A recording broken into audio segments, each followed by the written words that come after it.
Mithila Maithili entertainment presence.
औजरी बाबा के दरबार में मिथिला का चर्चित आवाज जब से बीच गुजर के उपस्थित है होना कही कि ऐ हिमालय ध्यान लीन छति जहिए सो पार्वती के अर्जा मिथिला होरा वैसल तहिए सो से मिथिला थी खमर जेकर पावन श्रीपति राम ताही पवित्र धरती राघोपुर शिवराही में बसल सब श्रोता के हमर प्रणाम, सब श्रोता के हमर प्रणाम। कि मधुमत जिंदगी मधुरक सुल्तान है, मधुमत जिंदगी मधुरक सुल्तान है, धन धनी जिंदगी धरती महान है। विद्यापति के कोण में बुझाइए ऐ बाबा सर्वेश्वर नाथ के दरबार सौसे मिथिला के दलान है, सौसे मिथिला के दलान है, सौसे मिथिला के दलान है।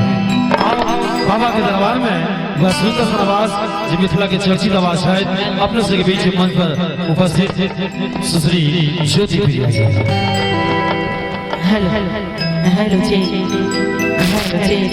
हेलो हेलो जी, हेलो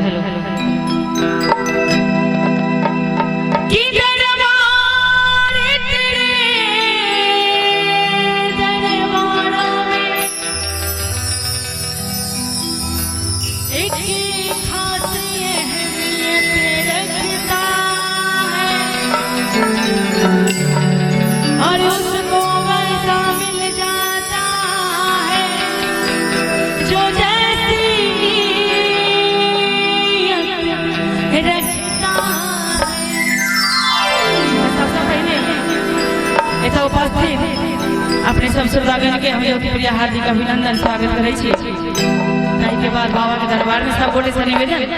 कि एक बेर दोनों हाथ उठा के जोरदार जयकारा लगावी। प्रेम से बोलो बाबा भोलेनाथ की। आज की कार्यक्रम सावन के पावन महीना में दोसर सोमवार के शुभ अवसर पर आकर के लिए आओ बाबा के दरबार में किस बाबा के भजन के संग अपने सबके समक्ष उपस्थित एक सवाल मात्र छोट छीन सवाल में सबसे पूछना चाहे छी कि के से बाबा के दरबार बाबा बैजू धाम बैजनाथ धाम के छी कनी हाथ उठा के दिखाओ सब हां सब गेल छी और जे सब नहीं गेल छी एतै सब बैसल बैसल हुनक दरबार घूमना चाहे छी तो एक बेर जरूर हाथ उठा देबै। एतै सब बैसल बैसल मतलब के दर्शन करना चाहे छी तो एक बेर जरूर हाथ उठा देबै। अहां सब नहीं हो, अहां सब ना जेबै ना तही ना भजन के संग मीठ मीठ ताली बजा के और कहबै कि बहाने चलियो हमारो अपन नगरी अपन नगरी यमुना से पूरी अपन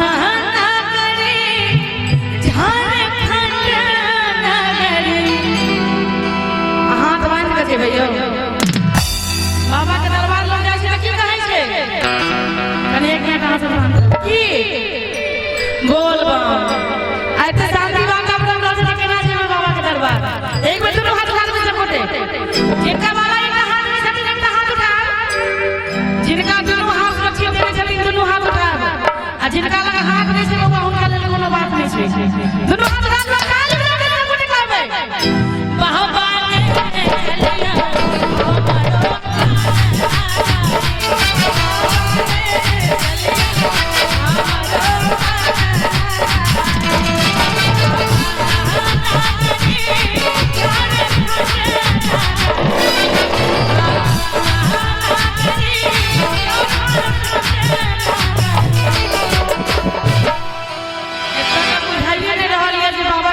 लागल छै बाबा के भक्त सब ऐसे बैठल छियो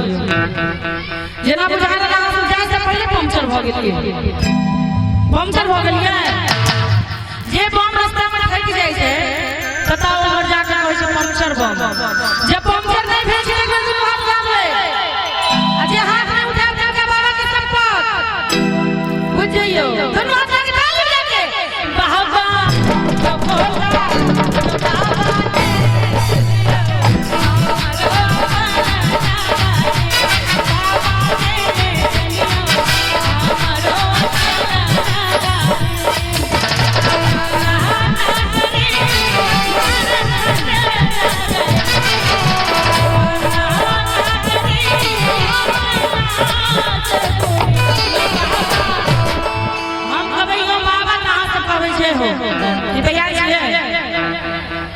कनी जोर से बजियो ना नहीं मिले नहीं पहले थे के लिए यो बाबा यो भोला यो दानी चलिया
एक बार हाथ उठा के बता देवे जिनका में कोनो मिलावट नहीं हुआ जे बाबा का ओरिजिनल भक्त छी ओरिजिनल ना खाए सोया नहीं कोई दलदल नहीं अहाँ में मिलावट किया नहीं ना तो बाबा के चाकरी करे लगे सब तैयार छी हां सामने एना जहां से मसुआ का हाथ उठेबे एना का करबे तो केना खा चाहते हो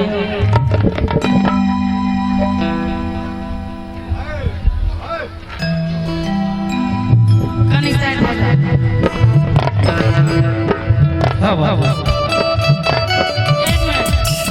जो भाव से कनी हन का दियो आही के पैसा से आप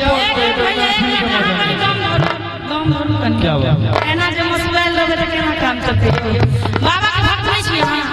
छी ने तो फिर बाबा वाला भक्त वाला जोश देखै ना कने फिर हाथ लगा अहाँ के निमंत्रण दिया पड़ते हो आ जे हाथ में उठा के साथ दिया ना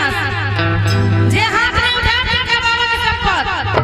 सब गोटा ताली बजा के सब गोटा मिलके बाबा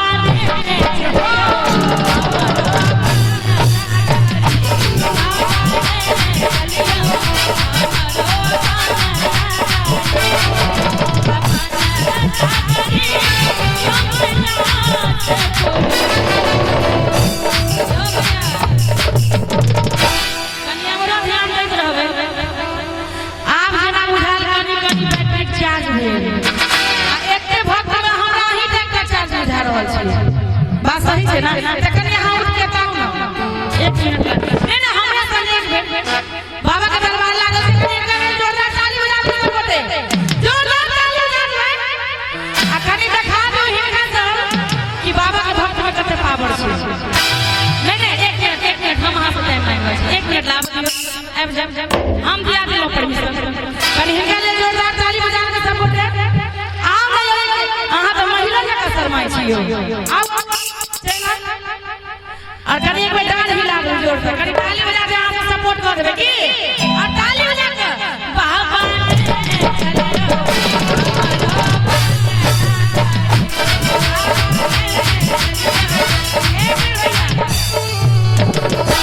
चले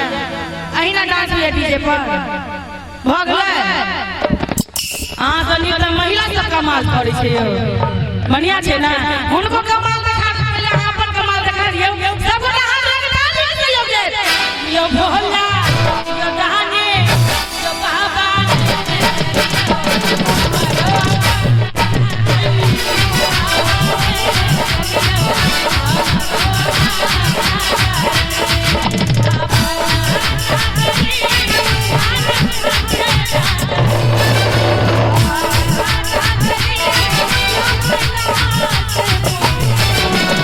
बाबा के दरबार में बैठल छी अपने सोच में डूबल छी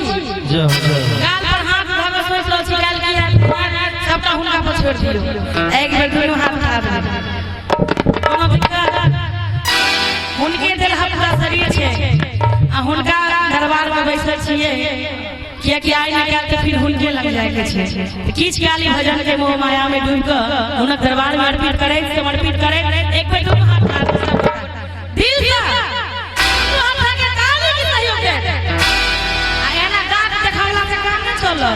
दोनों हाथ लाल में सब गोटा मिलकर की बुझी हाथ लगा के ताली बजा के यो बाबा ये बउआ कनी एनी मुंह घरा दियो कनी ताली बजा दियो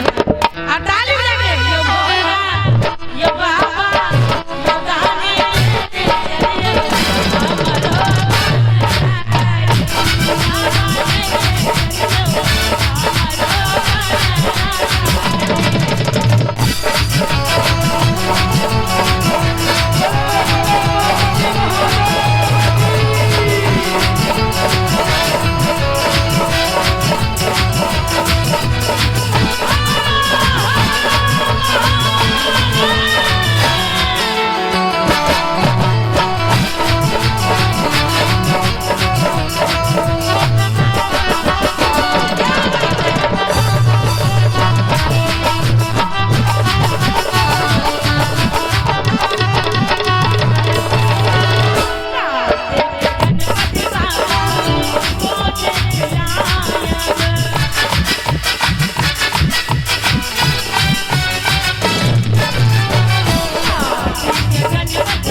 बहुत रंग के गाड़ी घोड़ा चले छे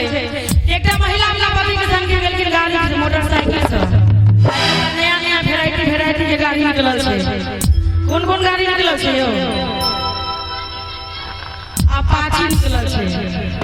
बुलेट गाड़ी निकलल छै ना बुलेट गाड़ी तो हमरा कनको नहीं पसंद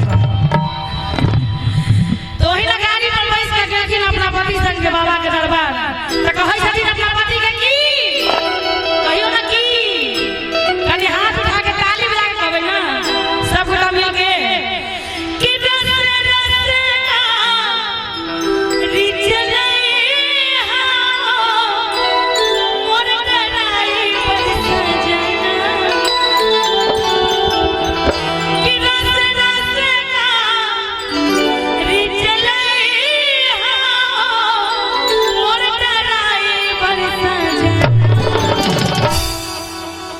बाबा के दरबार लागल छै सरकारों महिला के 50% के आरक्षण देलकै है तो महिला सब भऽ गेल छै मुखिया जी पुरुष सब भऽ गेल छै मुखिया जी एक दिन मुखिया वाला पावर देखैयो दुनू हाथ आगे कनी ताली बजा के सब गोटे सहयोग करबै और ताली नहीं करबै कि रास्ते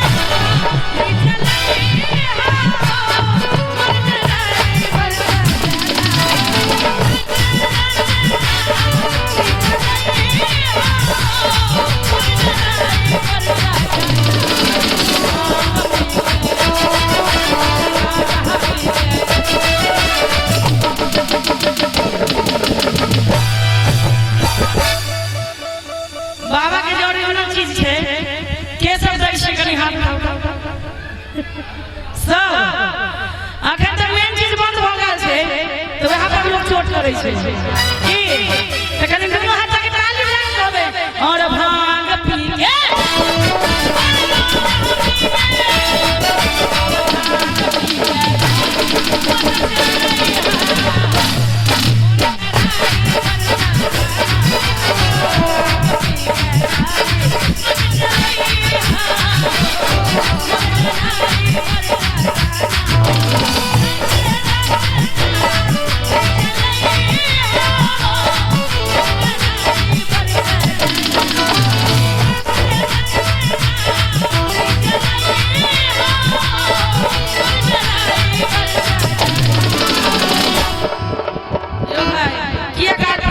सबका भी ऊपर कहीं के पड़ल है नहीं ना सबका होगा पर छोड़ दिए आज की रात जिनका दोनों हाथ होगा ऊपर आज की रात जिनका दोनों हाथ होगा ऊपर बाबा के दरबार में वही बनेगा सुपर तो दोनों हाथ उठा देंगे भैया और ताली के साथ कहना है और भांग पी के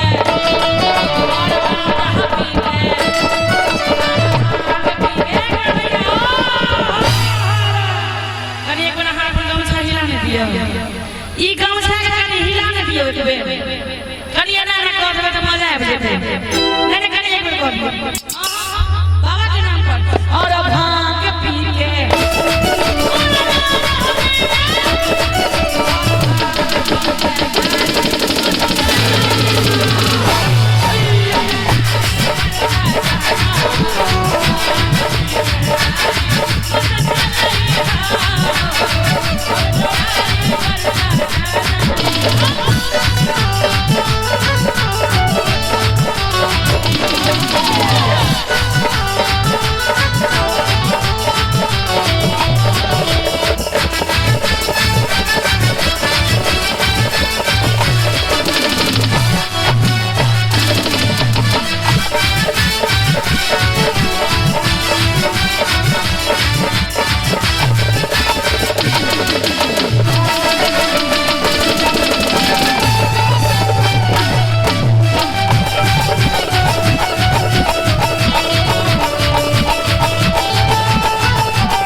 अहाँ सब तो होइत है ई छौड़ी आब कहिया हाथ उठा हाथ उठा हाथ उठा तो अहाँ सबके बता देवा चाहे छी कि एकटा हाथ उठावत अर्पण होइ छै और दूसरा हाथ उठावत समर्पण होइ छै। हुनक दरबार में अर्पित करे समर्पित करे उनका अपना आप में सौंप दियो और दोनों हाथ के जयकार लगा के ताली बजाबो कहवे कि धनी खोल दे के बढ़िया ए बाबा बाबा के केवाड़ खुलत त की कहबे अहाँ बाबा के केवाड़ खुलत त अहाँ की करबै यौ जल नहीं ढालबै की भक्त छी अहाँ सब त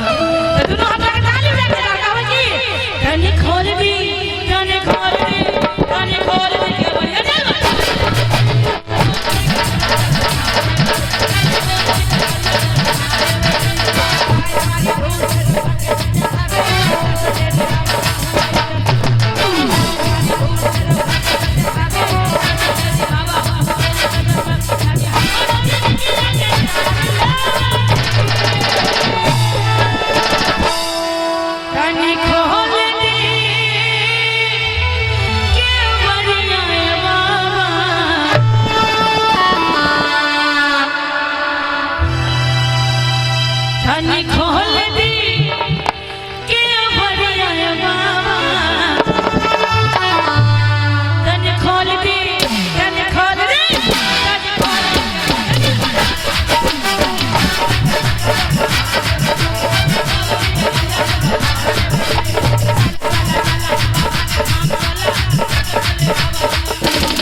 बाबा से जब प्रेम हुए सच्चा देख देख दोनों हाथ उठावे सब उनके देहा पूरा शरीर छे उनके भजन में हाथ उठावे ना कंजूसी करबे त केना काज चलते दोनों हाथ उठा दे सब गोटे उठा दी बुआ हम सब उठा दिए बाबा के दरबार छे और कहवे कि ताका ताकी करला से कुछ ना होई मुहब्बा के देखला से कुछ ना होई कटवा देखावला से कुछ ना होई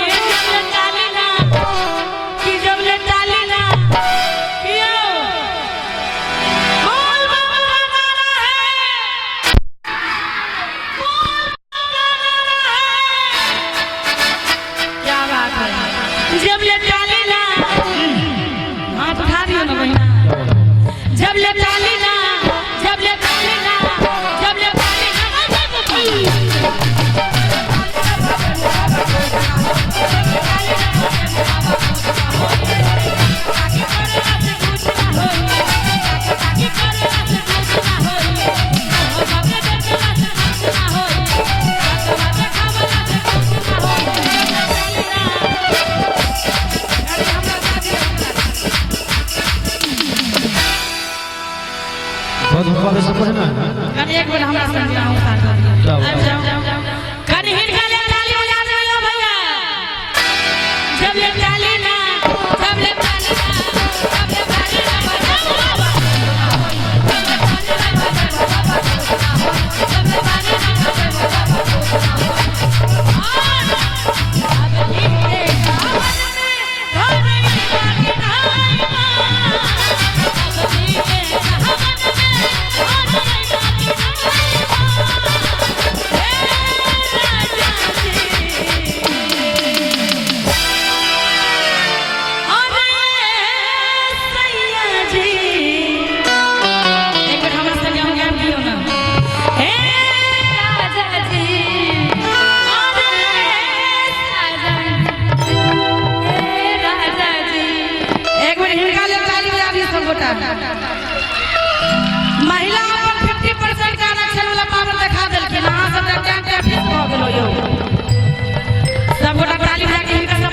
दियो अरे अब की सावन में भरल बजना